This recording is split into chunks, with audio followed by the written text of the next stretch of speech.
ماه январ با وجود آن که هوا سرد است این دوره موسم نیالشینانی بوده تیز می‌گذرد.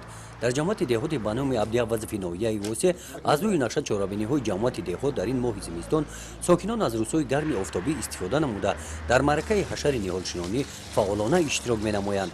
این نوبت حشرچیان در کنار شهرهای دوشنبه کلوب نیالهای سویافکن می‌چینانند. موافق دورنامه امسال باید در جماعت دیهاتی به نام عبدی عوض 6,500 نیالهای میوه دهنده سویافکن و گل و گلبوته‌ها شینانده شود که از ماه январ سر کرده تا امروز چنانکه که شما شاهدید در همه دیه‌ها شیناندن نیال و گلبوته‌ها دوام دارد و امروز موافق نقشه چهاربینی‌های جماعت دیهاتی به نام عبدی عوض در خلقت شهرها با مقدار 100 دانه نیال سویافکن شینانده شده است و این کار در همه دیه‌های حدود جماعت با مرام دوام دارد و تازه کردن جوی و زعفران هم در برابر نیالشینانی رفته شده است.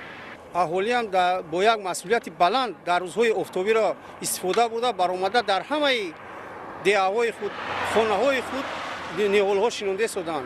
اشتراکچیان حشر نیالشینانی آدمان سن سال گوناگون هستند. در این معرکه شماره جوانان هم کم نیستند. ماهیت شینانیدن نیال را برای آباد و زیبا گردانیدن شهرهای بین المللی آنها خوب درک نمودند. با شینانیدن نیال کار به انجام نمی‌رسد. هر یک نیالی که در اینجا شینانیدن من بعد آن را نگاهبین می‌نمایند.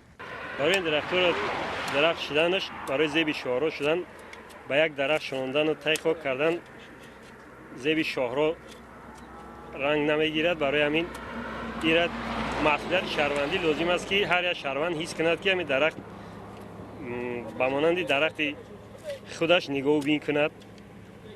برای هر یک خوجگیدار باید این را از چاروا امین داره از همه حشرات ها برای آب دادنش که خشک نشوند زیب شهرها دیگرگون نشود.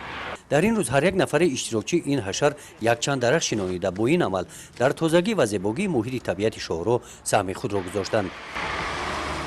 گزارش خواجه نظریف خدای نظر ظهورов از ناحیه واسه برای برنامه اطلاعات نوید.